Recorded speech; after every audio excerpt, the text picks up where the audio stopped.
So, yesterday we had studied about the protection management.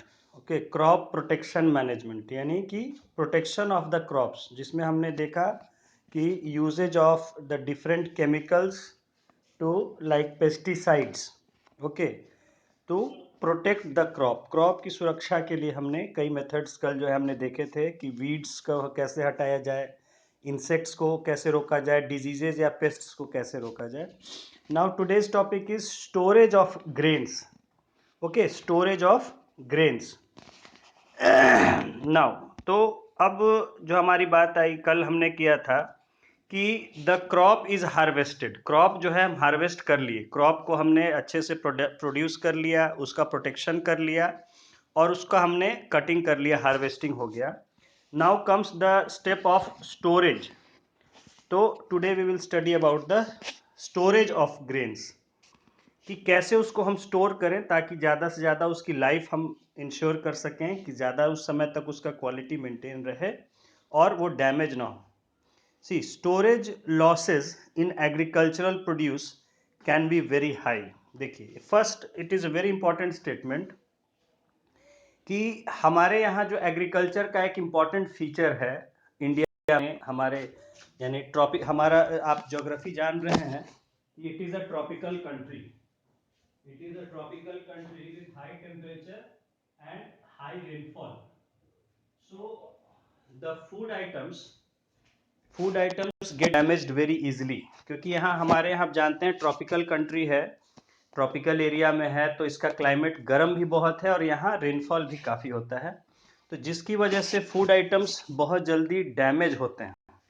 तो हमारे यहाँ का एक इम्पॉर्टेंट फीचर है कि क्रॉप लॉसेस या वेस्टेज काफ़ी हाई होता है। पहले भी हम आपको बता चुके हैं कि हमारे यहाँ जो प्रोड्यूस होता है एग्रीकल्चरल, उसका 40% जो है हमारा वेस्ट हो जाता है। अल्टीमेटली 40% जो है वो वेस्ट हो जाता है, ठीक है।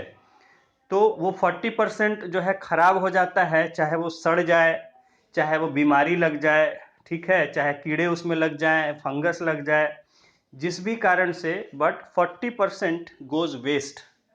तो आप समझ सकते हैं कि कितना बड़ा जो है हमारे अमाउंट जो है वेस्ट हो जाता है। और अभी गवर्नमेंट का फोकस इसी पर है कि क्योंकि एग्रीकल्चर में क्या होता है कि एक लिमिट से ज़्यादा आप उसके प्रोडक्शन को नहीं बढ़ा सकते हैं। यानी अगर कोई खेत है, कोई फील्ड है, अगर मान लीजिए 1 एकड़ का, तो उसका एक लिमिट है कि मैक्सिमम प्रोडक्शन जो है वो उतना ही हो सकता है, उससे ज़्यादा आप नहीं बढ़ा सकते हैं। एग्रीकल्चर में एक लिमिट होता है, तो उससे ज़्यादा आप अनाज का उसमें या कोई भी चीज़ का प्रोडक्शन नहीं ले सकते हैं, और चाहे आप कैसा भी कोशिश कर लीजिए, ठीक है। तो बहुत ज़्यादा बढ़ा पाना पॉसिबल नहीं होता एक लिमिट के बाद, और वो लिमिट जो है हम लोग लगभग ज़्यादा एरियाज़ में ले चुके हैं, उस लिमिट के आसपास हम पहुंच चुके हैं। तो एक क्रॉप का प्रोडक्शन बढ़ाना पॉसिबल नहीं, तो अब सरकार का ध्यान दूसरी तरफ गया कि ठीक है, अगर हम प्रोडक्शन नहीं बढ़ा सकते हैं तो हम वेस्टेज को कम करें। अगर हम बचा भी लेते हैं खराब होने से, तो एक तरह से वो हमारा प्रोडक्शन बढ़ गया, क्योंकि हमारे पास उतना एक्स्ट्रा बच जाएगा अनाज। तो अब जो है गवर्नमेंट का फोकस जो है वो स्टोरेज पर है, प्रोडक्शन प्रोटेक्शन पर है, कि कैसे हम उसको स्टोर करें अच्छे से ताकि उसको हम सड़ने से, खराब होने से बचा सकें। सो यहाँ जो फर्स्ट लाइन वेरी इंपॉर्टेंट है, इसको हमेशा ध्यान रखेंगे कि स्टोरेज लॉसेज, यानी कि स्टोर करने के दौरान जो नुकसान होता है, यानी कहीं अनाज गोदाम में रखा हुआ है, वहां उसमें कीड़ा लग गया, वहां ठीक से व्यवस्था नहीं है, बस जैसे तैसे रख दिया तो उसमें फंगस लग गया, या चूहे खा गए, या उसमें उन्होंने ये सब कर दिया, अपना एक्सक्रीटा वगैरह कर दिया, जिससे कि वो क्रॉप खराब हो जाती है, इन्फेक्ट हो जाती है, या उसमें बीमारियां लग जाती हैं। और वो पेस्ट्स है, चूहे हैं और तरह के जो छोटे जानवर हैं या चिड़िया हैं, जो भी चीज़ है उसमें अपना एक्सक्रीटा है, डंग जो है, तो उससे भी आपका उसमें डिजीज़ या इन्फेस्टेड हो जाता है या खराब हो जाता है, फंगस लग जाता है। So storage losses in agricultural produce can be very high. Factors responsible for such losses are biotic, यानी सबसे पहले जो फैक्टर्स रिस्पॉन्सिबल हैं इन सब नुकसान के लिए, वो दो तरह के हैं, एक है बायोटिक यानी लिविंग और दूसरे हैं abiotic, that means non living. तो बायोटिक में क्या क्या फैक्टर्स हैं ये लॉसेज के लिए, देखिए इंसेक्ट्स कीड़े, रोडेंट्स छोटे जानवर चूहे खरगोश और इस तरह के जो छोटे होते हैं गिलहरी चिड़िया, देन फंगाई, ठीक है, जो फफूंद लग जाती है, माइट्स, माइट्स हो गया जो हम दीमक कहते हैं, ओके दीमक, हाँ दीमक, दीमक जो लग जाती है लकड़ी वगैरह में लग जाता है या मिट्टी वगैरह का है ना, दीमक होते हैं माइट्स, एंड बैक्टीरिया, और जो है बैक्टीरिया हो गए। तो ये सब जो है रोडेंट्स छोटे, हाँ जो चूहे हैं, छछूंदर चूहे, ठीक है, गिलहरी, इस तरह के छोटे जानवर जो होते हैं जो अनाज खाने के लिए या उसमें आते हैं, या जैसे तिलचट्टा, कैटरपिलर, ये सब जो भी हो गए, हाँ। तो small animals they are called rodents.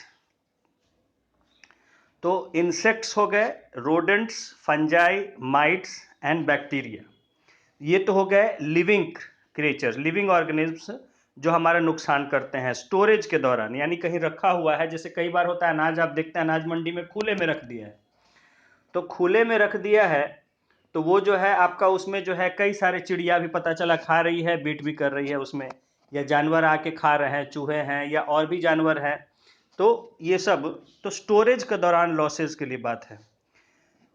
तो ये तो हो गए लिविंग ऑर्गेनिजम्स एंड एबायोटिक, और एबायोटिक फैक्टर्स यानी कि नॉन लिविंग फैक्टर्स क्या हैं, इनएप्रोप्रिएट मॉइस्चर, ठीक है, and temperatures in the place of storage, यानी कि जहां रखा जा रहा है वहां पर मॉइस्चर जो है यानी नमी, जो कि उस अनाज के लिए सही नहीं है, यानी कहीं जो है नमी हमें कम चाहिए, वहां ज़्यादा नमी होती है, खुले में रख दिया, तो खुले में रख दिया, पता चला मौसम में है, बारिश का है या फिर ह्यूमिडिटी है मौसम में, तो वो अनाज खराब हो जाता है, उसमें कोई उसका मॉइस्चर बढ़ जाता है, तो उसमें फिर फंगस लगने का चांसेस हो जाता है।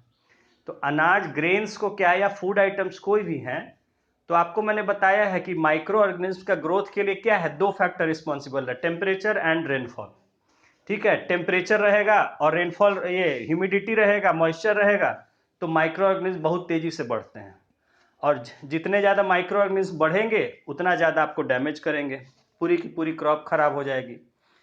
तो आपको यहाँ यही दो चीज़ें हैं important, that is moisture and temperature. तो अगर खुले में आप रख देते हैं तब तो आपका कोई कंट्रोल नहीं है, बारिश हो गई तो सब बारिश पानी में भीग जाएगा, या बाहर है टेम्परेचर जैसा आपको जो है गर्म में रखना है और बाहर ठंडा मौसम है, तो वो ठंडा में, या ठंडा में रखना है तो गर्म हो जाएगा बाहर खुद, या गोदाम में भी रखा रहता है, तो बहुत सारे गोदाम होते हैं जिनमें उतना अच्छा फैसिलिटी नहीं होता है, टेम्परेचर मेंटेन का करने कुछ नहीं होता है, सिंपल ऐसे ही रख दिया है कहीं, तो उसमें जो है बिल्डिंग में रखा हुआ है, तो फिर भी जो है वो ठंडा हो रहा है तो ठंडा हो रहा है, गर्म हो रहा है तो गर्म हो रहा है, तो वहाँ जो है मतलब टेम्परेचर कंट्रोल का कोई प्रोविज़न नहीं होता है, और नहीं मॉइस्चर कंट्रोल का, क्योंकि हवा में अगर मॉइस्चर होगा, क्योंकि उसमें क्या होता है खुले बड़े बड़े खिड़की वगैरह होते हैं हवा आने जाने के लिए, तो उसमें आपका जो है नमी भी आ जाएगी, तो अनाज वगैरह है उसमें है नमी आ जाएगी तो खराब हो जाएगा। तो जो एबायोटिक नॉन लिविंग फैक्टर्स हैं या फिजिकल फैक्टर्स हैं जो कि स्टोरेज के दौरान लॉस पहुंचाते हैं हमें, that is temperature and moisture. तो these factors cause degradation in quality, loss in weight, इन सब को अंडरलाइन करेंगे, degradation in quality, loss in weight, poor germinability, discoloration of produce, all leading to poor marketability। देखिए बहुत important ये statement है, इसको पूरा अंडरलाइन कर लेंगे। देखिए अब ये जो फैक्टर्स हमने अभी डिस्कस किए जो कि नुकसान पहुंचाते हैं अनाज को, खासकर स्पेशली ग्रेन्स को, तो इससे क्या होता है, they cause degradation in quality, quality degrade हो जाता है, यानी क्वालिटी में खराबी आ जाती है, डाउन हो जाता है quality. Loss in weight, weight loss हो जाता है, यानी अनाज का भार कम हो जाता है, यानी जितना आपने अनाज वहाँ स्टोर किया है तो वो एक तो वेट कम हो जाएगा, जैसे कि देखिए आपके घुन लग जाता है, कीड़ा जिसको सुंडी कहते हैं लोकल भाषा में कई जगह, जो छोटे छोटे अनाज में कीड़े लग जाते हैं, लाल डीप रेड कलर के होते हैं, तो वो क्या करते हैं अंदर से घुन देते हैं अनाज को, तो एक तो आपका अनाज का क्वालिटी खराब हो गया, दूसरा क्या, उसका वेट लॉस हो गया।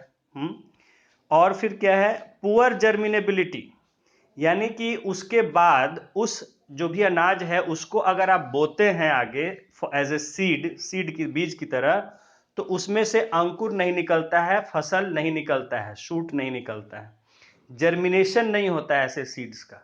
ठीक है, तो बहुत सारे सीड जो होते हैं, अनाज जो होते हैं, तो वो आपके उनका क्वालिटी खराब होने के कारण आप उनको बो नहीं सकते हैं आगे फसल पैदा करने के लिए। ठीक है, तो इसको है पुअर जर्मिनेबिलिटी। इसका मतलब poor germinability, then discoloration of produce. Discoloration, colour का खराब हो जाना, किसका, प्रोड्यूस का, पैदावार का। तो देखिए, आप देखते हैं कि जब हम जाते हैं मंडी में या कहीं भी कुछ खरीदने, सब्जी फल वगैरह, तो हम सबसे पहले क्या देखते हैं, सबसे पहले हम उसका कलर देखते हैं।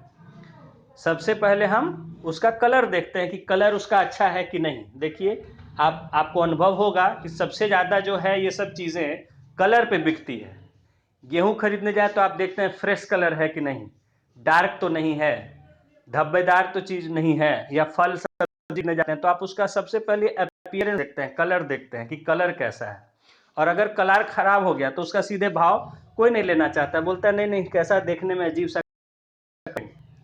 तो कलर का भी खराब हो जाना, ठीक है, ये एक इसके कारण होता है, इन सब चीज़ों के कारण, जैसे मॉइस्चर हो गया, कीड़े लग गए, या वहाँ टेम्परेचर सही नहीं, तो उसके कारण कलर चीज़ों का खराब हो जाए, डिसकलरेशन उसको कहा है, discoloration of produce, all leading to poor marketability. और इन सब के कारण क्या होता है, उसकी मार्केटेबिलिटी यानी मार्केट में बेचे जाने की क्षमता जो है वो कम हो जाती है, मार्केटेबिलिटी पुअर हो जाती है, यानी बेचने की उसकी जो है एबिलिटी कम हो जाती है, बिकने की। These factors can be controlled by proper treatment and by systematic management of warehouses. तो इन फैक्टर्स को हम कैसे कंट्रोल कर सकते हैं, by proper treatment and systematic management of warehouses. Warehouses हो गए गोदाम, तो जो गोदाम है जहां की स्टोर किया जा रहा है ग्रेन्स को, उसका प्रॉपर ट्रीटमेंट किया जाए। ट्रीटमेंट से यह मतलब है कि उसको हर तरह से हम पहले जब स्टोर करने जा रहे हैं तो उससे पहले हम उसको रेडी कर लें, ताकि वहां आगे हम स्टोर करें जिस चीज़ को भी। उसमें रेडी करना क्या होता है कि सफाई करा लिए, उसमें हीटिंग ये करके उसको धूप जैसे भी गर्म करके उसमें मॉइस्चर जो है कि कोई नमी न रह जाए अंदर। ठीक है, या अगर कीड़े वगैरह वहाँ माइट्स वगैरह लगे हुए हैं, दीमक हैं, तो उनको केमिकल्स वगैरह के माध्यम से उसको हटा लिया जाए, ख़त्म कर दिया जाए। ठीक है, साफ़ सफाई करा लिया जाए। जहाँ अगर कहीं ये मतलब कि बहुत ज़्यादा एयर ये सब के लिए, जैसे खिड़की वगैरह है टूटा हुआ है या खुला है, तो उसको हम पैक करवा लें, रिपेयर करा लें। कहने का मतलब है कि अनाज को स्टोर करने के लिए हम उसको पूरी तरह से तैयार कर लें। और स्टोर करने के लिए अनाज को क्या रिक्वायरमेंट होता है, एक तो सफाई चाहिए, जगह आपको साफ सुथरा चाहिए, और दूसरा जो है मॉइस्चर और टेम्परेचर आपको कम चाहिए। तो मॉइस्चर बिल्कुल कम चाहिए, ड्राई होना चाहिए एरिया, और जो है टेम्परेचर वहाँ, तो टेम्परेचर मेंटेन करने के लिए कुछ व्यवस्था चाहिए। जैसे मान लीजिए कि जो है गर्मी है, तो गर्मी में वहाँ आपको फैंस फिर रखने पड़ेंगे कि फैन वगैरह जो है, या उस हिसाब से अगर ठंडा करने का कुछ और जो कोल्ड स्टोरेज होता है, तो मतलब ठंडा उसको रख सके हम, जिस तरह का हम चीज़ स्टोर कर रहे हैं उसके ऊपर डिपेंड करता है कि कितना टेम्परेचर उसको, क्योंकि हर चीज़ का आपको बता रखा है मैंने कि एक टेम्परेचर रेंज होता है जिसमें उसको आप ढंग से स्टोर कर सकते हैं। तो उसके हिसाब से जो उसका अगर टेम्परेचर मेंटेन करने के लिए जो भी चीज़ें हैं, इक्विपमेंट है, कोल्ड स्टोरेज है, या और जो इलेक्ट्रिकल कुछ लगा हुआ है, जो टेम्परेचर उसका फैंस हैं या कूलर्स हैं या जो भी चीज़ें हैं, उनको आप रिपेयर करा ले। तो ये तो हो गया ट्रीटमेंट एंड सिस्टमैटिक मैनेजमेंट, और इसमें सिस्टमैटिक मैनेजमेंट हो गया, और इसमें मतलब कि आप उसकी देख रेख कर रहे हैं कि रेगुलरली उसका जाके आप मॉनिटर कर रहे हैं। अब ऐसा नहीं कि पता चला अनाज रख दिया और 1 साल बाद उसको जा रहे हैं देखने, तो क्या होगा, 1 साल के अंदर अगर उसमें कुछ हो गया तो आपको पता भी नहीं चलेगा, और पूरा का पूरा स्टॉक जो है आपका खराब हो जाएगा। तो उसको टाइम टू टाइम उसका मॉनिटरिंग करना, जाके उसका देखना, और उसमें अगर कोई गड़बड़ी है, ठीक है, उसमें तो उसको जाके जांच करना। और उसमें होता है कि देखिए फिर अनाज जो है या जो भी चीज़ें हैं, तो जो पहले गया वही पहले निकल जाए। ठीक है, जैसे आगे मार्केट में भेजना है, तो जो पहले चला गया है उसको आप पहले भेज दिए, जो फिर बाद में गया उसको रहने दिए। तो इस तरह से हुआ कि सिस्टमैटिक वे में आप उसको मैनेज कर रहे हैं फूड स्टॉक को अपना जो है, ठीक है। तो ये चीजें हैं कि इससे आप जो है हम लॉसेज को कम कर सकते हैं। Then preventive and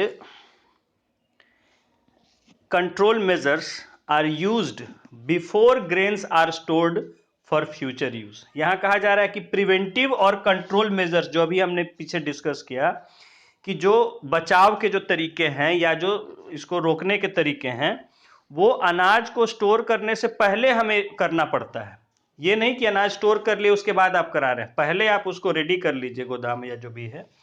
they include, देखिए वही चीज बातें कह रहे हैं जो हम बताए, they include strict cleaning of the produce before storage. अच्छा, इसमें एक और बात आती है कि जो आप चीज को स्टोर करने जा रहे हैं, चाहे वो अनाज है या फ्रूट्स हैं या जो भी चीज हैं, उनकी भी प्रॉपर क्लीनिंग हो जानी चाहिए, ठीक है, उनका भी। क्योंकि उसमें पता चलता है कि जैसे अनाज वगैरह या फल आए तो उसमें बहुत सारी चीज़ें जो है इम्प्योरिटीज़ रहती हैं या डस्ट है या कुछ एक्सक्रीटा वगैरह है चिड़ियों का, तो उन सबको साफ करा लेना पहले, क्योंकि फिर वो रखे रहेंगे तो धीरे धीरे उनका केमिकल रिएक्शन होगा तो वो और को भी खराब कर देंगे। तो उनका भी क्लीनिंग जरूरी है स्टोरेज के पहले। Strict cleaning of produce before storage, then 1 minute, produce, then proper drying of the produce, first in sunlight and then in shade। इसमें जो है कि जो भी चीज जैसे अनाज है या फिर उनको सुखाया भी जाता है, पहले स्टोर करने के पहले उसका एक हमें प्रॉपर उसको धूप में सुखा लिया जाता है, एक डेफिनेट अमाउंट तक उसका मॉइस्चर हम कम कर देते हैं। नमी होता है कोई भी चीज में, अनाज है फल है जो भी चीज है, तो उसको स्टोर करने से पहले प्रॉपरली धूप में सुखाया जाता है ताकि उसका मॉइस्चर कम से कम हो जाए जितना हमें डिजायर्ड है, और तब उसको स्टोर किया जाता है। अगर ज़्यादा नमी है अनाज में और उसको आप स्टोर कर दीजिएगा तो पूरा स्टॉक में आपको फंगस लग जाएगा जो है। तो उसको स्टोर करने से पहले उसको भी सुखाया जाता है, इसलिए खुले में पहले धूप में रख दिया जाता है, और जब वो सूख जाता है उसका जांच किया जाता है नमी कितनी है, जब देख लिया जाता है कि सूख चुका है तब उसको फिर अंदर शिफ्ट किया जाता है। तो उसको proper drying of the produce, first in sunlight and then in shade, पहले धूप में और फिर अंदर भी उसको रख के सुखाया जाता है। And fumigation, fumigation using chemicals that can kill pests. Fumigation एक बोलते हैं, फ्यूमिगेशन टेक्निक होता है कि इसमें जो है एक्चुअली इस फ्यूमिगेशंस, फ्यूमिगेंट्स कहते हैं, जो केमिकल्स होते हैं उनको फ्यूमिगेंट्स कहते हैं। फ्यूमिगेंट्स जो है यूज हम करते हैं पेस्ट्स वगैरह को मारने के लिए, रोकने के लिए, पेस्ट्स वगैरह नहीं ग्रो करें, कीड़े। हाँ हाँ, पेस्ट्स में सब आ जाते हैं, पेस्ट्स में रोडेंट इंसेक्ट्स वगैरह जितने हैं सब आ जाते हैं जब हम वर्ड पेस्ट यूज करते हैं। तो पेस्ट्स को रोकने के लिए फ्यूमिगेंट्स का, फ्यूमिगेंट्स क्या होता है, फ्यूमिगेंट्स भी वही केमिकल है जो आपने पढ़ा, पेस्टिसाइड, इंसेक्टिसाइड, वीडीसाइड, रोडेंटिसाइड, वही है। लेकिन इसका एक मतलब है केमिकल ही, वही केमिकल, लेकिन इसका एक स्पेशल क्या होता है कि ये धीरे धीरे वेपोराइज हो जाता है, वेपर्स में कन्वर्ट होता है, ठीक है, इस तरह का केमिकल होता है। तो उसको हम क्या करते हैं कि उसमें वेपर्स जो निकलता है उसको फ्यूम्स कहते हैं, धुआं जो निकलता है धुआं की तरह, उसको फ्यूम्स, इसीलिए फ्यूम से बना फ्यूमिगेंट्स। तो उसको या तो हम जैसे कि वो ग्लास के जार्स में होता है तो उसको या दो तरह के होते हैं, एक तो होते हैं कि जो हवा में आते ही अपने आप वो वेपराइज होने लगते हैं, जैसे पेट्रोल कैसे है, आप खुला छोड़ दिए तो अपने आप धीरे धीरे उड़ जाता है हवा में। तो एक तो होते हैं कि जो नॉर्मल अपने आप वेपोराइज होते रहते हैं, और दूसरे हैं कि जिनको थोड़ा सा हीट करने पर वो वेपोराइज होते हैं। तो दोनों तरह के होते हैं इसमें जो फ्यूमिगेंट्स बोलते हैं। तो एक तो होता है कि जिसको थोड़ा सा हीटिंग उसमें कुछ रहता है लगा हुआ जो उसको गर्म करता है, तो धीरे धीरे गर्म होता रहता है, तो वो धीरे धीरे, बहुत धीरे धीरे हल्का हल्का स्मोक धुआं जैसा छोड़ता रहता है, हल्का धुआं जैसा, वो आपको दिखेगा भी नहीं। इनफैक्ट फ्यूम्स कहने का मतलब है वो दिखता नहीं है, जैसे कार से कैसे एमिशन निकलता है हमें दिखता नहीं है, उसी तरह से ये निकलते रहता है, तो उससे वहाँ जो केमिकल्स वो निकलता है वहाँ की हवा में, तो उससे क्या है, इनको अनाज के ही अगल बगल रख दिया जाता है, तो वहाँ कीड़े वगैरह ग्रो नहीं कर पाते हैं, या होते भी हैं अगर हवा में या दीवारों में तो वो मर जाते हैं। तो ऐसे केमिकल्स को ही हम फ्यूमिगेंट्स कहते हैं, और इस प्रोसेस को हम फ्यूमिगेशन कहते हैं। समझ में आ गया फ्यूमिगेशन क्या है? हाँ, बस हाँ, use of chemicals by vaporization. हाँ, इससे पहले आपने जो केमिकल्स पढ़ा था वो क्या, या तो स्प्रे किया जा रहा था मिला के लिक्विड, या सॉलिड तरह के होते हैं कि वो रख दिया जाता है कहीं कहीं। ये जो होता है खाली ऐसा फॉर्म में होता है जो कि वेपोराइज हो जाता है, इसलिए इसको फ्यूमिगेंट्स कहते हैं, और इस प्रोसेस को फ्यूमिगेशन कहते हैं, बाय वेपोराइजेशन।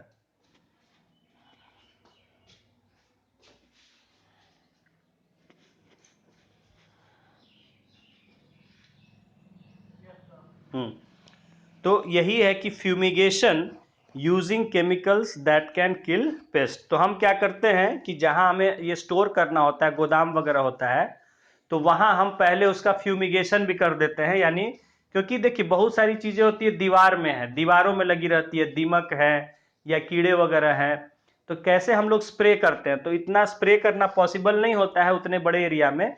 तो हम लोग क्या करते हैं कि उसको जो है उसको रख के और उसको वेपोराइज कर देते हैं, अपने आप वो हवा में घुल जाता है, और हवा में घुल के पूरे एरिया में वो काम कर देता है। कहीं भी जहां दीवार में होंगे वो अपने आप मर जाएंगे या भाग जाएंगे वहां से, तो वो क्लीन हो जाता है फ्यूमिगेशन की मदद से। ठीक है, तो मैंने बताया कि फ्यूमिगेशन दो तरह के होते हैं, एक होते हैं जो नेचुरल अपने आप बस हवा के कांटेक्ट में आते ही वेपोराइज होने लगते हैं, दूसरे होते हैं जिनको थोड़ा हीट करना पड़ता है। तो दोनों तरह का इस्तेमाल किया जाता है, उससे थोड़ा टेम्परेचर भी मेंटेन हो जाता है। जैसे गर्म आपने कुछ वहाँ कर आग जैसा जला दिया और वहाँ पर रख दिया, तो एक तो वहाँ का टेम्परेचर भी मेंटेन हो गया, और साथ ही साथ वो फ्यूम्स में भी कन्वर्ट होकर दवा भी काम कर दिया। तो दोनों काम इससे हो जाते हैं। तो ये सब ट्रीटमेंट हम करते हैं पहले, स्टोर करने से पहले, जो वेयर हाउस होते हैं उनका जो है। तो ये हो गया ट्रीटमेंट का क्या क्या होता है। उसके बाद देखेंगे ये स्टोरेज ऑफ ग्रेन्स।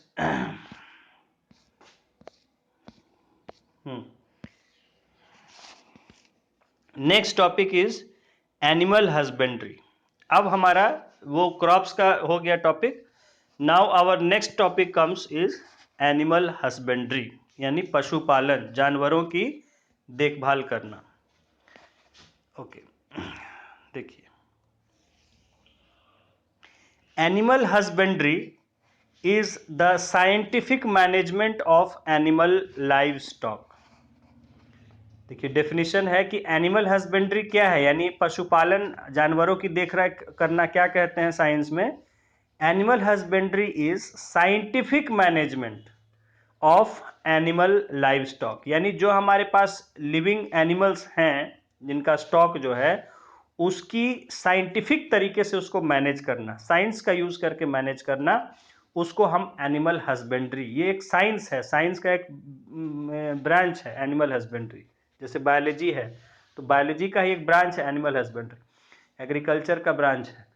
तो पहले भी देखिए जानवर तो लोग पहले भी रखते थे, जब प्रिमिटिव मैन था तो तब भी वो घोड़े वगैरह भेड़ वगैरह रखता था, लेकिन क्या है उसको उसका कोई खास उसको पाल देखभाल करने का जानकारी नहीं था। वो जैसे तैसे उसको बस छोड़ देता था अपना, फिर ले आता था चर लिए तो उसके बाद, और उसको विशेष उसके बारे में नहीं थी। लेकिन धीरे धीरे जैसे जैसे एग्रीकल्चर और साइंस का डेवलपमेंट हुआ तो हमने स्पेसिफिक उसके बारे में नॉलेज डेवलप किया। उसके लिए देखिए वेटरनरी साइंस होता है कि उसके कैसे देखभाल किया जाए, बीमारी में कैसे इलाज किया जाए, या और तरह से उसको कैसे उसके स्वास्थ्य का जो है ध्यान रखा जाए। तो there is a complete science for taking care of the animals, तो उसको हम कहते हैं एनिमल हस्बेंड्री। ठीक है, ये तो है कि मतलब अपने पास अगर हम डोमेस्टिक रखते हैं जानवरों को तो उनकी देखभाल करने का तो वो एनिमल हस्बेंड्री है, और उनकी अगर उपचार वगैरह है तो दैट इज वेटरिनरी साइंस, जो आप उसको वेटरिनरी डॉक्टर होते हैं उससे पढ़ के। तो animal husbandry is scientific management of animal livestock. It includes various aspects such as feeding, breeding and disease control. तो इसमें मुख्यतः क्या चीजें शामिल होती है एनिमल हस्बेंड्री, जानवरों के देख रेख में, पशुपालन में? सबसे पहले है फीडिंग, उनको क्या खिलाया पिलाया जाए, क्या खिलाया पिलाया, उनकी क्या खाने पीने की। जैसे देखिए हमने अपना जब ह्यूमंस के बारे में पढ़ा तो न्यूट्रिशन पढ़ा हमने कि उसको क्या फूड कब जरूरत होता है, क्या उसके लिए इंपॉर्टेंट है।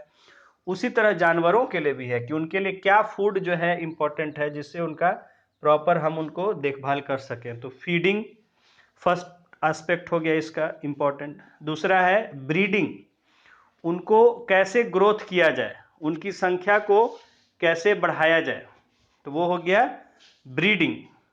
एंड डिजीज कंट्रोल, और उसके बाद हो गया डिजीज कंट्रोल, यानी कि उस बीमारियों को कैसे उनमें रोका जाए, या बीमारी अगर हो जाता है तो उसका कैसे इलाज किया जाए। तो ये ब्रीडिंग एक बात, ब्रीडिंग मतलब उसका रिप्रोडक्शन करना, उसकी संख्या बढ़ाना, कैसे उसको, हाँ कैसे वो जैसे कि मतलब रिप्रोड्यूस करते हैं और फिर बच्चे की देखभाल करते हैं तो वो ग्रो करता है, तो इसी को हमने कहा ब्रीडिंग। तो उसके भी, क्योंकि भाई वो आपने चूंकि उसको अपने रखा हुआ है अपने कंट्रोल में, तो उसका देखभाल तो आप ही को करना पड़ेगा, वो अपने आप तो करेगा नहीं। हाँ 1 मिनट।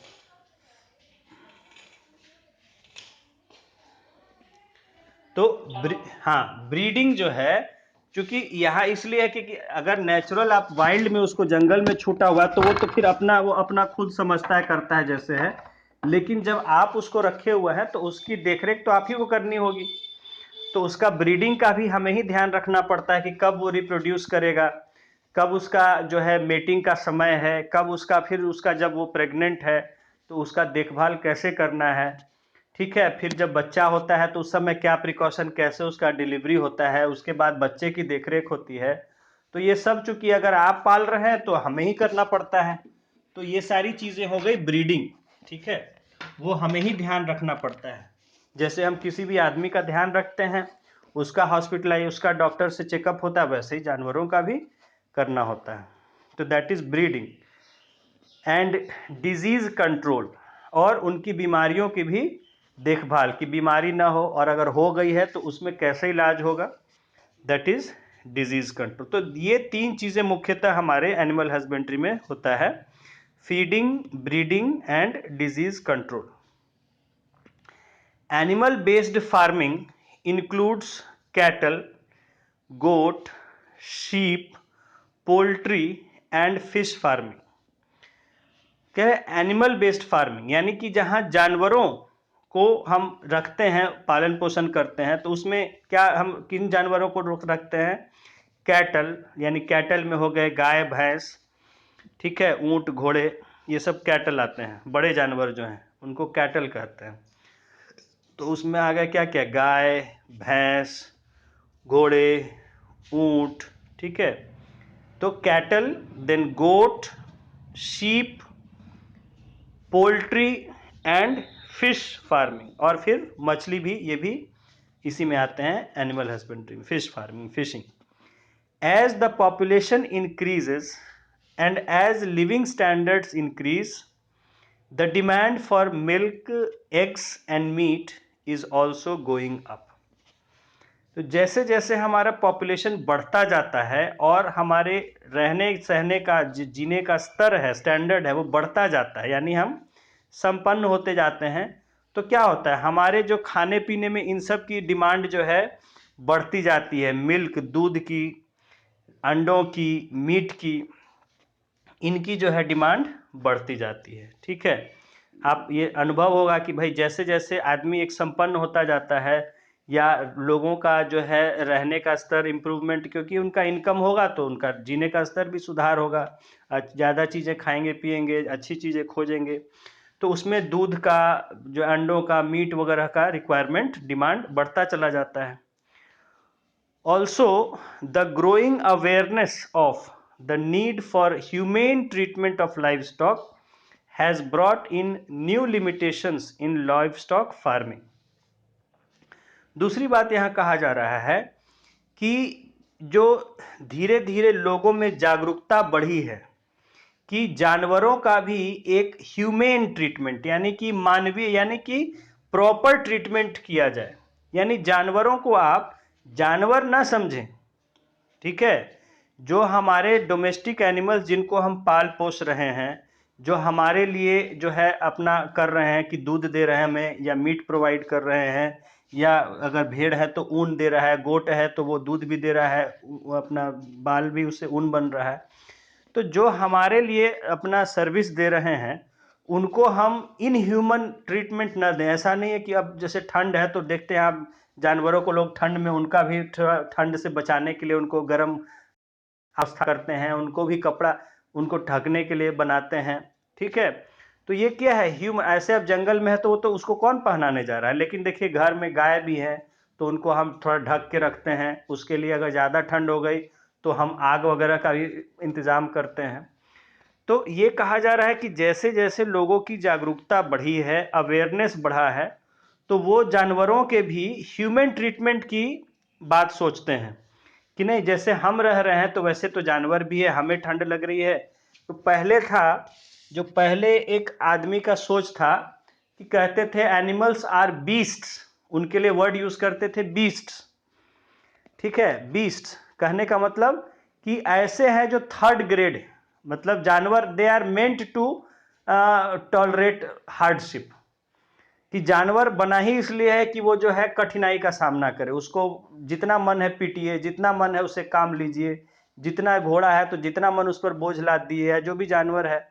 तो पहले की सोच इस तरह की थी कि एनिमल्स को they are beasts of burden, उनको कहते थे बीस्ट्स ऑफ बर्डन। बीस्ट का मतलब कि जंगली जानवर जो बिल्कुल थर्ड, जो मतलब जैसे हम कहते हैं एक तरह आदमियों में कहते हैं राक्षस, वैसे ही कहते हैं उनको बीस्ट। और ऑफ बर्डन मतलब बोझ उठाने के लिए ही उनका जन्म हुआ है, उनसे जितना आप बोझ उठवा सके, जितना, इस तरह की सोच थी। लेकिन अब जो है लोगों की सोच में भी बहुत बदलाव आया है। दे थिंक कि नहीं, they are not beasts, they are also animal, they are organisms just like us. जैसे हम हैं वैसे ही जानवर भी हैं, वो भी दे ऑल्सो हैव डिफिकल्टी। हमें काम करने में अगर कष्ट होता है मेहनत में, तो उन्हें भी कष्ट होता है। तो हम अननेसेसरी उनको पेन ना क्रिएट करें, ठीक है, अननेसेसरी लोड न दें उन पर। तो इस सोच से जो है हमें, और हमें नई सीमाएं हो गई है कि भाई अब आप जो है एनिमल्स को क्रूअल तरीके से यूज नहीं कर सकते हैं। Thus livestock production also needs to be improved. तो इसके कारण हम पर और क्या एक बात आ पड़ी है कि हमें जो लाइव स्टॉक का प्रोडक्शन है, यानी जानवरों का जो संख्या है, उसको भी बढ़ाने की और सुधारने की ज़रूरत है, उनकी क्वालिटी को भी। यानी अच्छे, अब कमज़ोर जानवर है तो उससे आप क्या काम लीजिएगा। तो अगर कमज़ोर, उसको अगर आपको काम लेना है ठीक से, तो उसको भी आपको चाहिए कि हेल्दी होना चाहिए, तभी आप उससे काम ले पाएंगे। नहीं तो शरीर ही नहीं है तो क्या काम करेगा वो। तो उसके लिए उसको भी इम्प्रूवमेंट की ज़रूरत है। Now the first topic in this is cattle farming. Cattle farming, देखिए कैटल फार्मिंग। तो सबसे पहले हमारा फोकस है बड़े जानवरों पर, like cows, okay, buffaloes, horses, camels, such big, that is cattle. तो कैटल फार्मिंग फर्स्ट टॉपिक है इसमें हमारा। Cattle husbandry is done for two purposes, milk and draught labour for agricultural work such as tilling, irrigation and carting. कहा जा रहा है कि जो कैटल हस्बेंड यानी बड़े जानवरों को हम मुख्यतः दो कारणों से पालते हैं। दो काम के लिए हम बड़े जानवरों को पालते हैं, रखते हैं। फर्स्ट है मिल्क, एक तो दूध के लिए, एंड ड्रॉट लेबर, और दूसरा है हार्ड वर्क करने के लिए, फॉर एग्रीकल्चरल, जो खेती बाड़ी से जुड़ा हुआ काम रहता है, या खेत से या गांव से जुड़ा हुआ काम है उसको। मतलब खेती बाड़ी से जुड़ा हुआ। ड्रॉट मतलब कि हार्ड, हाँ, हार्ड लेबर, जो कि आदमी से संभव नहीं है उसको करना, ठीक है। तो draught labour for agriculture such as tilling, जैसे जुताई करना मिट्टी की, जोतना मिट्टी को, हल चलाना। इरिगेशन, सिंचाई करने के लिए, सिंचाई करने बहुत मेहनत, पानी को जो है करना, ढोना या उसको चलाना। देखिए रहट चलता है जान बैल से, एंड कार्टिंग, और बोझ को लाने ले जाने के लिए, ठीक है, बैलगाड़ी, घोड़ा गाड़ी, टमटम या जो कहिए, ठीक है, हाथी। कार्टिंग मतलब बोझ ले जाना। कार्टिंग मतलब cart, cart bullock cart, horse cart होता है ना, यानी कि जो बोझ उठाने वाली गाड़ी है उसमें यूज करने के लिए, यानी बेसिकली वेट कैरी करने के लिए। तो हाँ, तो वो जो है देखिए, हाथी भी होते थे, उनसे भी पहले बोझ लाया ले जाता था, काम लिया जाता है लकड़ी वगैरह उठवाने का। घोड़े हैं और बैल है, ये सब तो आप जानते हैं, बैलगाड़ी है। तो इन सब का हम हैवी वेट कैरी करने के लिए, लोड कैरी करने के लिए भी, तो मेनली दो पर्पस होता है कैटल के लिए। एक होता है मिल्क, दूसरा है यहाँ दिया है हैवी वर्क करने के लिए। और हैवी वर्क क्या क्या है? टिलिंग, खेत की जुताई करना, जिसके लिए हम बैल गाय वगैरह को रखते हैं। दूसरा इरिगेशन, सिंचाई करने के लिए पानी ट्यूबवेल वगैरह से, या वो रहट होता है कि वो घूमता है, उससे पानी उठता है और वो कुएं से और फिर खेतों में पानी गिरता है, रहट कहते हैं। एंड कार्टिंग, और बोझ ट्रांसपोर्टेशन के लिए। इंडियन, उठाने वाला गाड़ी। हाँ हाँ, इंडियन कैटल बिलोंग टू, देखिए यही कार्टिंग वर्ड्स, कार्ट से ही बना है, फ्लिपकार्ट, ई कार्ट, ठीक है। तो वो आज आज आप जो सुपरमार्केट में जो आप वो ट्रॉली लेके चलते हैं, वो वही कार्ट है, समझ गए। कार्ट जो है, पहले कार्ट होता था बैलगाड़ी, आज का कार्ट है वो ट्रॉली। अब देखिए अमेजन में आप सिंबल बना रहता है कार्ट। तो कार्ट का मतलब है कोई भी सामान कैरी करने वाला जो होता है, ठीक है।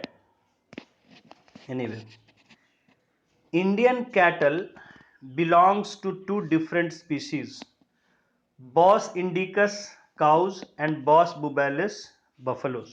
अब इंडिया में जो कैटल है, अगर हम इनकी बात करें, तो मेनली दो अलग अलग स्पीशीज की हैं, यानी गाय और भैंस। तो गाय जो होते हैं उनको हम कहते हैं, इंडिया के जो हैं, तो बॉस इंडिकस। आपको बताए थे हम एक बार कि बॉस वर्ड जो यूज है वो कैटल के लिए यूज होता है, बॉस, BOS, ठीक है। तो बॉस और इंडिकस, तो वो काउज के, इंडियन काउ अगर है तो उसका साइंटिफिक नेम होता है bos indicus. Indicus word India के लिए होता है, इंडिकस। और इंडियन काउ। हाँ, इंडियन काउ। और बॉस बुबैलिस, ठीक है। तो बुबैलिस जो है वो बफलो के लिए कीवर्ड होता है साइंस में जो है, उसी से बुबैलिस से ही बफलो हो गया है, अब धीरे धीरे इंग्लिश में चेंज होके। पहले फ्रेंच था तो बुबैलिस कहते थे, बुबैलिस से हो गया बफलो, ठीक है। तो ये समझ लीजिए, इंडियन बफलो आपको नाम पूछेगा, इंडियन बफलो तो बॉस बुबैलिस, और इंडियन काउ तो बॉस इंडिकस। बॉस भी बैलेंस है सही सर। ये आपको भेजा हुआ है ना, लिखे नहीं है? Bos indicus cow and bubalis. अच्छा अच्छा, यस सर। है ना? हाँ, BUBA। LIS, हाँ। तो बॉस, बॉस जो है वो फैमिली नेम, देखिए साइंटिफिक नेम जो होता है, तो उसमें पहला जो होता है वो आपका स्पीसीज नेम होता है, ये फैमिली नेम सॉरी होता है, और दूसरा जो होता है वो स्पीसीज नेम होता है, ठीक है। तो जैसे जितने भी कैटल होंगे पूरे वर्ल्ड ओवर में, उनका पहला नाम बॉस ही होगा। जैसे गाय है, भैंस कहीं के भी रहे, इंडिया का रहे, अर्जेंटीना का रहे, जापान का रहे, कहीं का रहे, पहला नाम उसका बॉस ही रहेगा, ठीक है।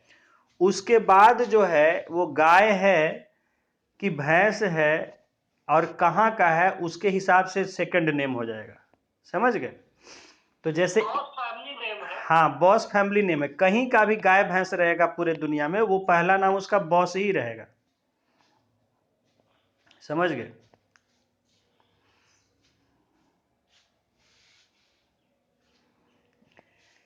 और दूसरा नाम जो रहेगा वो उसका पर्टिकुलर वैरायटी पर डिपेंड करेगा कि कहाँ का है, ठीक है। जैसे देखिए, ऐसे ही आपको एक बार बता रहे थे कि यहाँ हमारे यहाँ का जो आम है, इंडियन मैंगो, तो उसका साइंटिफिक नाम क्या है? Mangifera indica. Mangifera indica. तो मैंगीफेरा जो है वो आम का जेनेरिक नाम है, यानी फैमिली नेम है। वो कहीं का भी आम दुनिया में रहेगा तो पहला नाम उसका मैंगीफेरा ही रहेगा। और दूसरा जो है वो कहाँ का वैरायटी है उस पर, अगर इंडिया का है तो इंडिका हो जाएगा, दूसरा कंट्री है तो उसके हिसाब से जो उसका नाम है वो उसके आगे नाम लग जाएगा। समझ गए? तो मैंगीफेरा फैमिली नेम है। ठीक है, समझ गए साइंटिफिक नेम कैसे Yes, sir. रहता है? पहला जो होता है फैमिली नेम होता है, दूसरा एग्जैक्ट वहां का वैरायटी का नाम होता है जहां की हम बात कर रहे हैं। इस तरह से हम स्पीसीज को डिफाइन करते हैं। क्योंकि मैंने बताया जैसे ऊंट है, अब एक ऊंट इंडिया का है, एक अरब का है, एक अफ्रीका का है, एक यूरोप का है, तो सबका पहला नाम तो एक ही रहेगा, लेकिन दूसरा नाम वो उसके वैरायटी के अनुसार रहेगा। तो हम उससे सीधे कह सकते हैं कोई नाम दिए जाने पर कि ये कहाँ का कौन सा वैरायटी है। इस तरह से एक बिल्कुल यूनिक उसका नाम होता है, आधार की तरह उसका भी नाम है। तो हमारे यहाँ का आपको ध्यान रखना है कि इंडियन काऊ जो है वो बॉस इंडिकस हो गया और इंडियन बफलो जो है वो बॉस बिबेलिस हो गया। तो ये दो हैं कैटल में हमारे यहाँ मेनली जिन पर milk producing females are called milch animals. ये देखिए, अब इसमें जो है जो मिल्क प्रोड्यूसिंग वेराइटीज होते हैं जानवर, ऐसे जानवर जो मिल्क देते हैं उनको हम कहते हैं milch animals, MILCH, milch animals, या कॉमन लैंग्वेज में हम उन्हें डेयरी एनिमल्स कहते हैं। ठीक है, while the ones used for farm labour are called draught animals. तो जो हमें हार्ड वर्क करने के लिए जो जानवर होते हैं उनको हम कहते हैं ड्रॉट एनिमल, और जो दूध देने वाले जानवर होते हैं उनको हम मिल्च एनिमल। तो दो तरह के हमने जानवर को भी बांट दिया, एक जिनको दूध के लिए हम पालते हैं उनको मिल्च एनिमल या मिल्च कैटल कहते हैं, और जिनको हम सिर्फ हार्डवर्क लेने के लिए पालते हैं उनको हम ड्रॉट एनिमल कहते हैं। तो ये दोनों टर्म आपको क्लियर हो गया? Yes, sir. हाँ, आगे देखेंगे। Milk production depends to some extent on duration of the lactation period, meaning the period of milk production after the birth of a calf.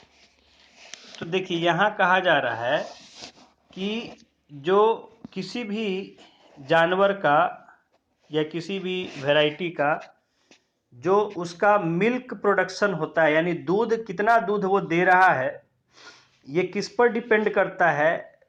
तो थोड़े थोड़े तो कुछ हद तक ये on the duration of lactation period. Lactation period, देखिए अब क्या होता है मैं थोड़ा सा आपको इसमें बता दूं। जैसे अगर हम गाय को लेते हैं फॉर एग्जांपल, ठीक है, गाय को लेते हैं, तो गाय का क्या होता है कि अगर साल में जो है, तो वो अगर मान लेते हैं कि एक एक साल का उसका लाइफ हम लेते हैं, साल दर साल का, तो मान लीजिए कि वो प्रेग्नेंट होती है, ठीक है, प्रेग्नेंट होती है, तो वो प्रेग्नेंट होने के बाद उसका दूध का प्रोडक्शन कुछ समय के बाद रुक जाता है। ठीक है, प्रेग्नेंट जो एनिमल्स होते हैं वो दूध नहीं देते हैं। ठीक है, फिर वो दूध का प्रोडक्शन उनका कब चालू होता है? जब वो जन्म दे देते हैं। ऐसे भी आप जानिए कि किसी भी ह्यूमंस में भी और एनिमल्स में भी दूध का प्रोडक्शन पहले बच्चे के डिलीवरी के बाद ही शुरू होता है। ठीक है, जैसे ह्यूमंस में भी है, विमेन का जो है, तो जब वो पहला बच्चा उनका हो जाता है उसी के बाद उनका दूध आना शुरू होता है। सेम चीज़ होता है जानवरों में भी कि जब वो पहली बार वो बच्चे को जन्म देते हैं, अपने काफ को जन्म देते हैं, उसके बाद ही उनका दूध जो है पैदा होना शुरू हो जाता है। और उसके बाद जब नेक्स्ट टाइम वो फिर अगर प्रेग्नेंट हो गए तो वो दूध प्रोडक्शन उनका बंद हो जाता है। ठीक है, और फिर उसके बाद जब वो पूरा उनका प्रेगनेंसी कंप्लीट होने के बाद जब डिलीवरी होगा, तो डिलीवरी के बाद फिर से उनका शुरू हो जाता है दूध का।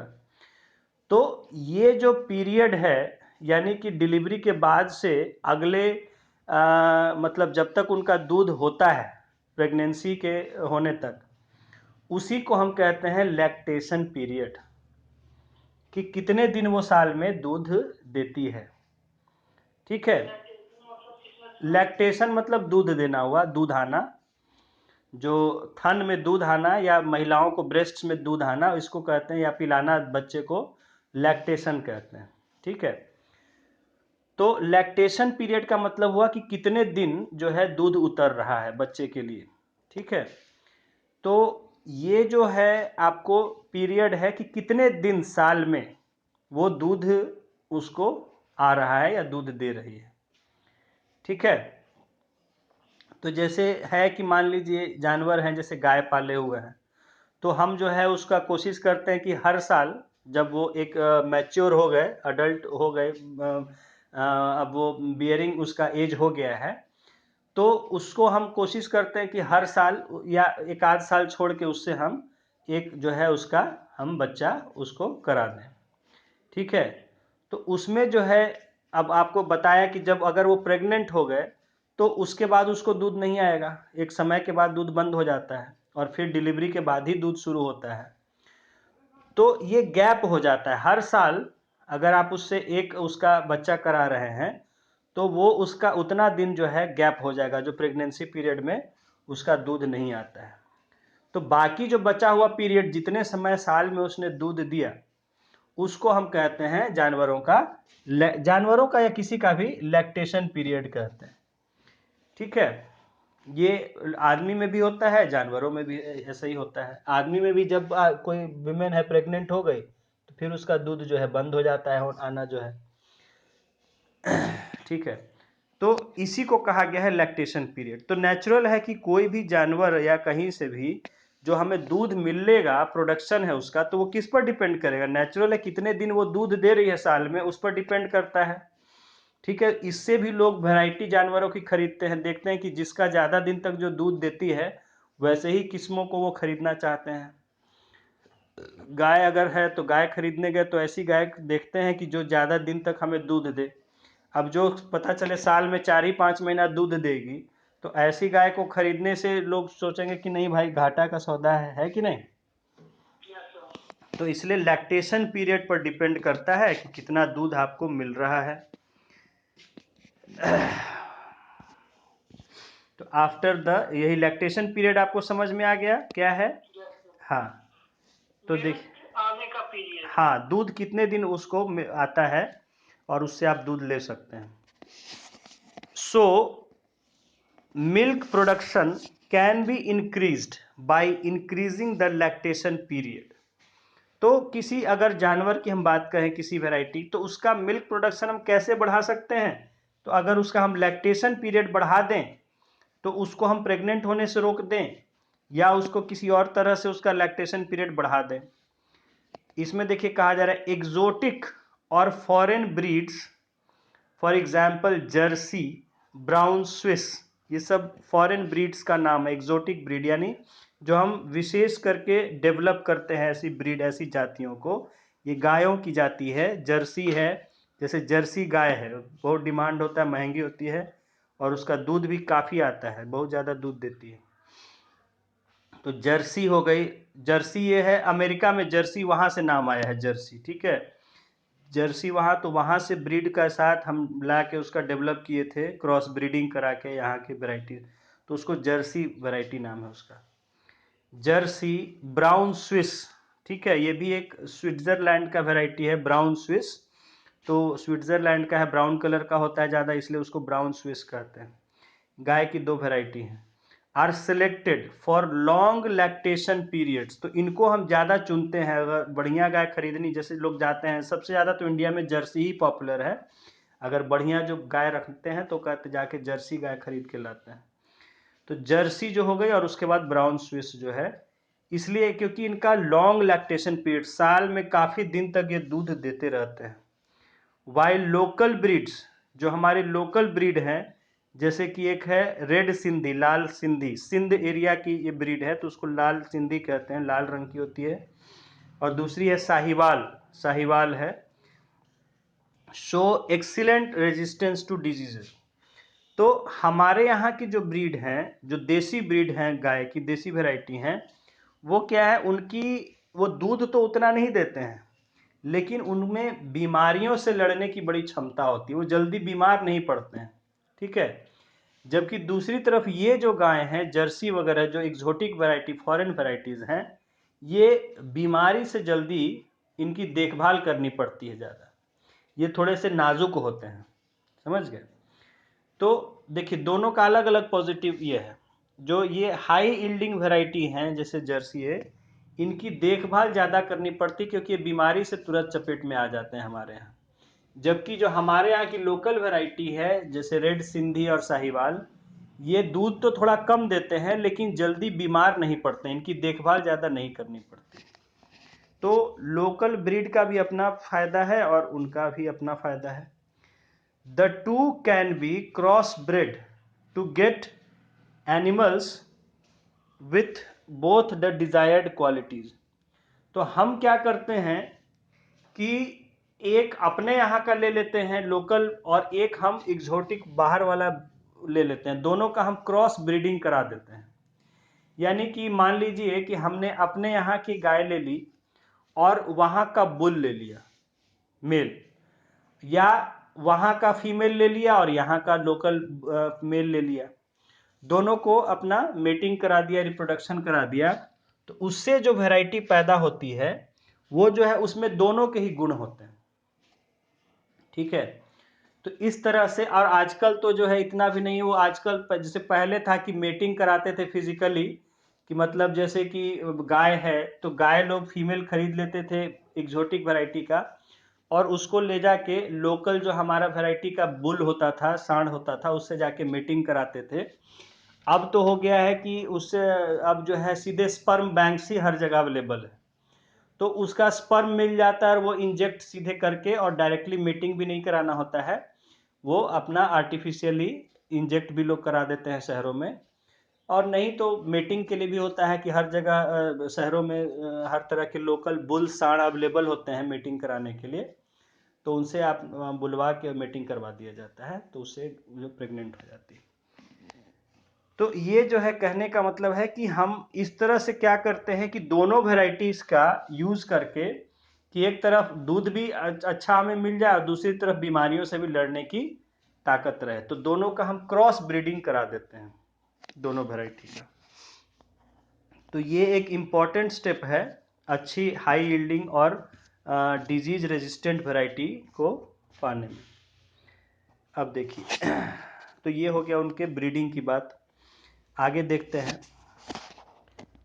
Proper cleaning and shelter facilities for cows and buffaloes are required for humane farming for the health of the animals and for production of clean milk as well. अब देखिए कहा जा रहा है, उनकी देखरेख की बात की जा रही है कि अगर हमें जानवरों को हमें चाहिए कि वो स्वस्थ चाहिए और वो अच्छे से हमें साफ बढ़िया दूध दें, तो उसके लिए ज़रूरी है प्रॉपर क्लीनिंग, कि उनकी एक तो साफ़ सफाई हम रखें, जानवरों को साफ़ सुथरा उनकी भी साफ़ सफाई करें। अब हम अपने नहाते हैं और जानवर को नहीं नहलाते हैं तो जानवर गंदा होगा, तो फिर उसमें बीमारी होगी, बीमारी रहो तो दूध में बीमारी होगी, तो उसके लिए जानवरों की भी सफाई ज़रूरी है। तो proper cleaning and shelter facilities, और प्रॉपर उसको भी शेल्टर चाहिए, उसको भी तो आराम चाहिए, जानवर है उसको भी कभी धूप चाहिए ठंड में, कभी गर्मी में उसको छाह चाहिए, रात में उसको आराम करने के लिए जगह चाहिए कि हाँ शांति से वो अपना कहीं आराम कर सके, तो जगह उसके लिए ठीक ठाक साफ़ सुथरा होना चाहिए, उसकी भी जगह जहाँ वो रहता है उसको भी जगह साफ़ सुथरा होना चाहिए। तो प्रॉपर क्लीनिंग उसका भी होना है और शेल्टर का भी प्रॉपर मेंटेन करना ज़रूरी है, ताकि जानवर हमारे स्वस्थ रहे और उनका दूध जो है अच्छे से वो दें और अच्छा दूध। Animals require regular brushing to remove dirt and loose hair. अच्छा, जानवरों का भी क्या है, पर उनका ब्रशिंग करना पड़ता है, ठीक है, उनको हमें बड़े कंघों से उनका भी बालों का जो है उसको कॉम्बिंग किया जाता है, ताकि एक तो उनके जो बाल टूटे वगैरह हैं वो हट जाए उनके शरीर से, और दूसरा जो अगर उसमें डर्ट वगैरह, क्योंकि धूल वगैरह इनके शरीर में लगता है, वो भी साफ हो जाता है, या कुछ कीड़े वगैरह भी लगे होते हैं तो वो भी साफ हो जाते हैं। They should be sheltered roofed sheds that protect them from rain, heat and cold। उनकी भी जो उनको शेल्टर, जो उनका आश्रय होता है, रहने का जगह होता है, वो कैसा होना चाहिए? That should under well ventilated roofed, ऐसे जगह होना चाहिए, ऐसा शेड होना चाहिए, ऐसा आश्रय होना चाहिए जो वेल वेंटिलेटेड हो, जहां हवा आने जाने का अच्छा सुविधा हो, खुला होना चाहिए, थोड़ा हवा आने जाने के लिए अच्छा जगह होना चाहिए, और छत होनी चाहिए प्रॉपर, ये नहीं कि ढका, ऊपर से ढका होना चाहिए ताकि उसको ठंड से, शीत से बचा सके। That protect them from rain, उसको बारिश से जो बचाए, हीट गर्मी से भी बचाए और ठंड से भी बचाए। तो प्रॉपर छत होनी चाहिए, मतलब चाहे कैसी भी छत हो, कपड़ा लो फूस की हो, लेकिन कहने का मतलब कि कवर होना चाहिए, रूफ होना चाहिए उसमें, और हवादार होनी चाहिए, प्रॉपर उनका रहने का, आराम करने का जगह। The floor of the cattle shed needs to be sloping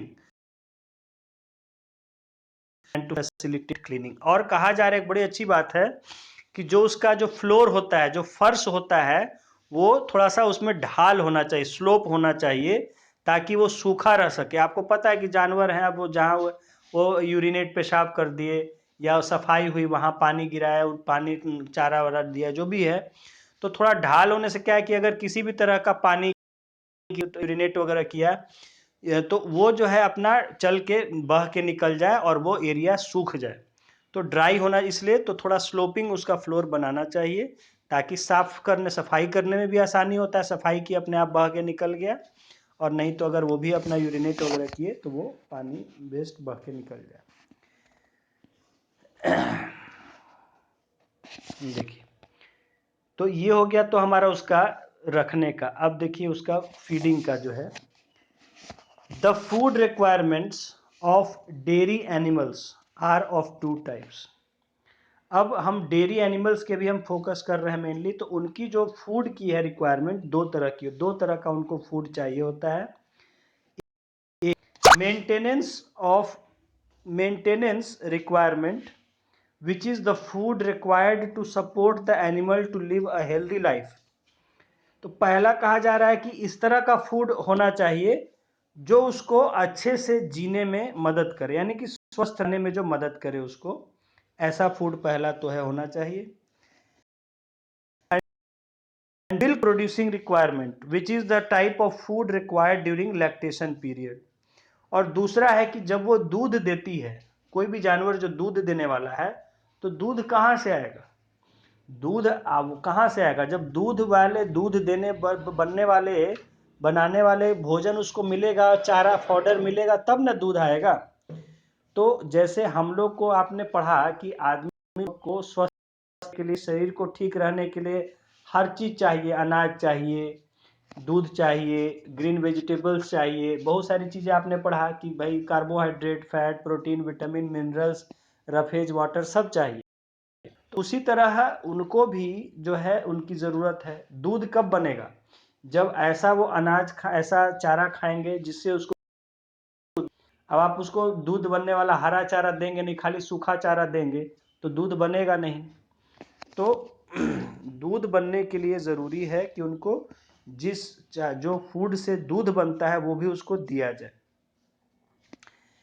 animal feed includes, अब एनिमल फीड यानी जानवरों का चारा में क्या क्या होता है? ए रफेज, जो रफेज आपको बताया है, which is largely fibre, and B concentrates which are low in fibre and contain relatively high levels of proteins and other nutrients. तो देखिए, जानवरों को जो हम चारा खिलाते हैं, बेसिकली उसमें दो तरह की चीज़ें हम यूज़ करते हैं।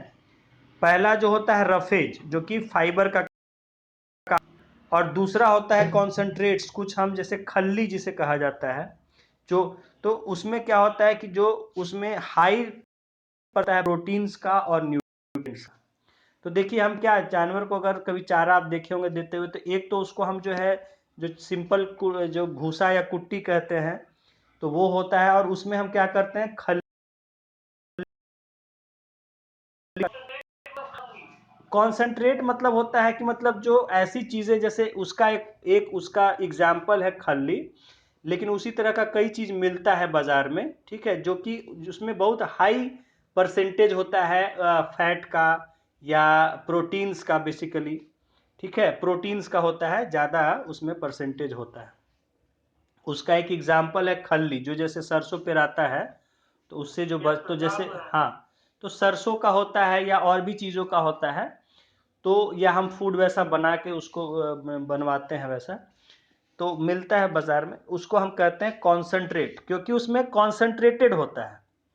अब जैसे देखते हैं कि एक तो हम उसको चारा, जो भूसा की भूसी होता है या कुट्टी कहते हैं कई लोग, तो उसमें तो क्या है कि उसमें खाली रफेज होता है ज़्यादा, ठीक है, जैसे समझ लीजिए कि वो रोटी की तरह का चीज़ हो गया।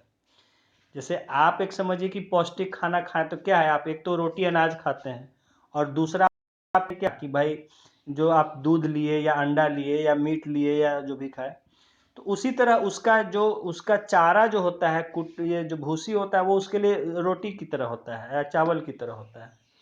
और जो आपका बाकी चीज़ है, हल्दी वगैरह, ये उसके लिए प्रोटीन, मीट का काम करता है, कि उसमें प्रोटीन होता है ढेर सारा। समझ रहे हैं बात?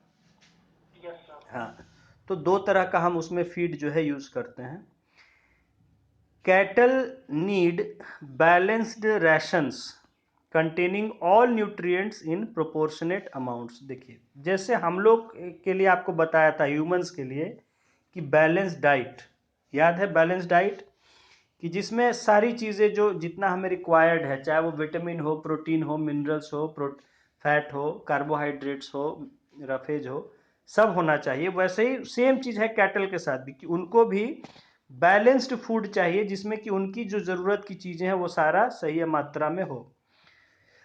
Besides such nutritious food material, certain feed additives contain micronutrients promote the health and milk output of dairy animals। तो कहा जा रहा है कि ये सब चीज़ के अलावा कुछ और भी हम उसके खाने में चीज़ें ऐसी मिलाते हैं, जिसमें कि उनके लिए जो ज़रूरी माइक्रो न्यूट्रिएंट्स होते हैं, जो थोड़े थोड़े मात्रा में, लेकिन जैसे हम लोग कैसे आपको बोले कि हरी सब्जी खाते हैं, तो हरी सब्जी थोड़ी सी खाइए, लेकिन वो ज़रूरी होता है आपको हेल्दी रखने के लिए, शरीर ठीक काम, अच्छे काम करने के लिए। तो उसी तरह उनके लिए भी कुछ ऐसे न्यूट्रिएंट्स का ज़रूरत होता है, जो उनके दूध का मात्रा बढ़ाते हैं या उनको स्वस्थ रखते हैं, तो उसको हम अलग से उनके खाने में डालते हैं, मिलाते हैं।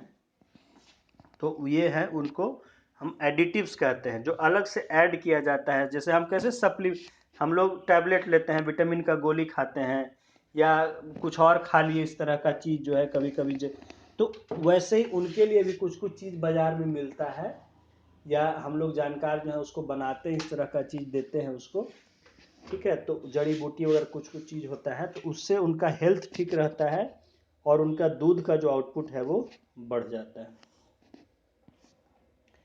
Now, cattle suffer from a number of diseases। अब हम आते हैं उसके, देखिए हमने फीडिंग बता दिया, ब्रीडिंग बता दिया, अब हम आते हैं डिजीज कंट्रोल पर, जो जानवरों के, तो डिजीज, बीमारियों से कैसे देखभाल करें, बचाव करें। Cattle suffer from a number of diseases.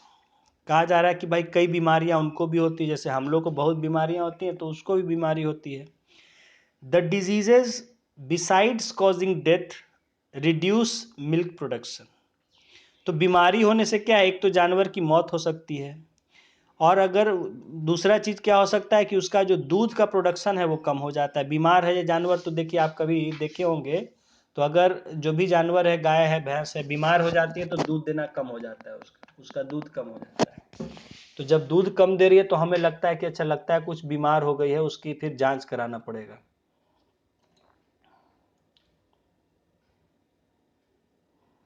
Yes, sir. तो उसको जो है हम, एक मिनट, उसको हम जो है उसकी डॉक्टर से जांच कराते हैं, और उसका इलाज करवाते हैं, अगर कोई बीमारी हम पाते हैं तो हाँ, the healthy animal feeds regularly and has a normal posture. देखिए अब कैसे हम लोग भी छोटे थे सोचते थे कैसे, जैसे कि एक जानवर अगर स्वस्थ है जानवर तो वो अपना टाइम से खाना खाएगा, जितना खाता है उतना खाएगा, और नॉर्मल पोस्चर, और उसके उठने बैठने का जो तरीका है वो बिल्कुल नॉर्मल, जैसे रोज उठता बैठता है वैसे उठे बैठे। इसमें अगर कोई भी बदलाव होता है तो हम समझ जाते हैं कि उसको कोई कष्ट है, कोई बीमारी है, इसी से पता चलता है। जैसे जानवर कम खा रहा है, रेगुलर अपना जो उसका खाना है उससे कम खा रहा है, तो आदमी को डाउ हो जाता है कि कुछ ना कुछ तकलीफ है, बीमारी है। या उसको उठने बैठने में अगर उसका बैठने का तरीका बदला हुआ है या खड़ा होने में तरीका उसका बदला हुआ है, तो इसका मतलब उसको इस तरह से हम उसको समझते हैं। जानवर बोल के तो हमें नहीं बता सकता है, हालांकि धीरे धीरे आदमी जो लोग देखभाल करते हैं तो उसकी आवाज़ से भी समझ जाते हैं उसका तकलीफ की, अगर कोई दिक्कत है क्या है, वो बोलने से भी पता चल जाता है। लेकिन अगर नहीं भी है तो उसके उठने बैठने या उसके खाने पीने की आदत से, जैसे जानवर बीमार हो जाएगा तो खाना बंद कर देता है या खाना कम कर देता है या टाइम से खाना नहीं खाएगा, छोड़ देगा, तो उससे समझ में आ जाता है कि कोई परेशानी है, कोई तकलीफ है, तो फिर उसको हम डॉक्टर बुला के जांच खुद अगर कर सकते हैं नहीं तो डॉक्टर से दिखलाते हैं, जांच कराते हैं। The parasites of cattle may be both external parasites and internal parasites. अब इसमें कहा जा रहा है कि जो उनमें जो बीमारी वाले कीड़े होते हैं, जो पैरासाइट होते हैं, ठीक है, बेसिकली जो उनके शरीर में वो अपना घुस जाते हैं, ठीक है, और उनको बीमारी दे रहे होते हैं, तो ये दोनों तरह के होते हैं, एक्सटर्नल और इंटरनल। कुछ जो होते हैं जैसे जोंक, ये सब उनके शरीर में पैदा हो जाते हैं, बाहर से स्किन में उनके चिपक जाते हैं, पैदा बढ़ जाते हैं, तो वो उनका बाहर से खून पी, तो ये एक्सटर्नल हो गए। और दूसरे होते हैं इंटरनल, जो उनके पेट में अंदर, शरीर के अंदर डेवलप हो जाते हैं। तो दोनों तरह के पैरासाइट होते हैं जो उनको बीमार कर रहे होते हैं या तकलीफ दे रहे होते हैं। The external parasites live on the skin and mainly cause skin diseases. ठीक है, जो अभी आपको बताया, जो बाहर उनके एक्सटर्नल पैरासाइट होते हैं तो शरीर उनके चमड़ी में होते हैं और उनको चमड़ी से जुड़े हुए बीमारियां कर रहे होते हैं या उनको कमजोर कर रहे होते हैं, उनका खून पीते रहेंगे उनके चमड़ी से जो है। The internal parasites like worms affect stomach and intestine while flukes damage the liver. तो इंटरनल जो पैरासाइट होते हैं उनमें वो मेनली या तो वर्म्स होते हैं, ठीक है, जैसे हमें भी कीड़े वर्म्स हो जाते हैं पेट में, तो वो उनके स्टमक और इंटेस्टाइन में जो है लग जाते हैं, तो उसको या तो बीमार कर रहे होते हैं या उसका खाना उसको नहीं पचता है या तकलीफ या कमज़ोर होने लगता है। वाइल फ्लूक्स, एक और तरह के जो ये पैरासाइट होते हैं उनको फ्लूक्स कहा जाता है, ठीक है। ये फ्लूक्स जो है लीवर को डैमेज करते हैं। हम में भी, आदमी में भी कभी कभी डेवलप हो जाते हैं फ्लूक्स, हालांकि जानवरों में ज़्यादा होते हैं। ये फ्लूक्स जो है ये लीवर को ख़राब करते हैं। Infectious diseases are also caused by bacteria and, हाँ आ रहे हैं बस 5 minute. Infectious diseases are also caused by bacteria and viruses. तो एक तो ये हो गया पैरासाइट्स, जो उनके शरीर में कीड़े लग जाते हैं या उनके अंदर पैदा हो जाते हैं या लीवर में भी डेवलप हो जाता है, जैसे आपने खराब खाना दे दिया, इन्फेक्टेड खाना कहीं से खा लिया, वो जाके उसके पेट में या लीवर में कीड़े पैदा हो जाते हैं। Infectious diseases are also caused by bacteria and viruses. साथ ही साथ आपने जो डिजीज पढ़ा इन्फेक्शन वाले डिजीजेज, बीमारियां, वो उनको बैक्टीरिया और वायरस से भी लग जाता है। Vaccinations are given to farm animals against many major viral and bacterial diseases. तो इन बीमारियों से बचाने के लिए उनको भी जो है समय समय पर कुछ टीके दिए जाते हैं, ठीक है, टीके दिए जाते हैं ताकि उनको जो मेजर जो हमारे वायरस से होने वाली या बैक्टीरिया से होने वाली बीमारियां हैं उनसे बचाया जा सके, उसके लिए टीके भी दिए जाते हैं जानवरों को। ठीक है अभिषेक, 10 मिनट का ब्रेक लेते हैं, जस्ट 10 मिनट्स एग्जैक्टली। तो ओके सर। हाँ 10 मिनट्स के बाद कंटिन्यू करते हैं।